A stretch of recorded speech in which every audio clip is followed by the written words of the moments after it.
Here is a brutal slaying, a merciless killing of 2 young police officers.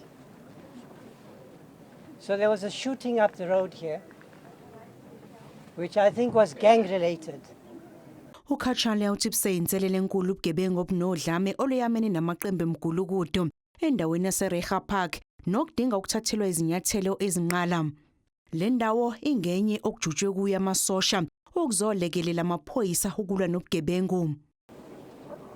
But they can't be here every day. There is Reha Park, there is Westbury, there are places affected by illegal mining, and across the Western Cape, in the 13 areas, the problem is deep. Noma kunjalo izakhamuzi zizwakalise ukukhathazeka ngezokuphepha njengoba zilokhu ziqhubeka izigameko zokubulawa kwabantu kule ndawo. It is also our duty to start saying who are the perpetrators. It is our duty to stand together. To the mothers of these perpetrators, stop hiding your children. To the policemen, I know, and I'm going to say this openly, there are policemen who are buddy with these people.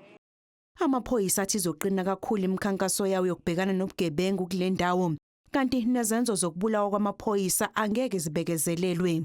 There will be no acceptance of a situation where criminals believe they can operate above the law, intimidate communities and attack police officers with impunity.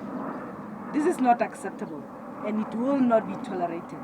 Angaphezulu kwayishagalombili amaphoyisa sebulewe kusukela ekuqaleni kukaMbasa walonyaka.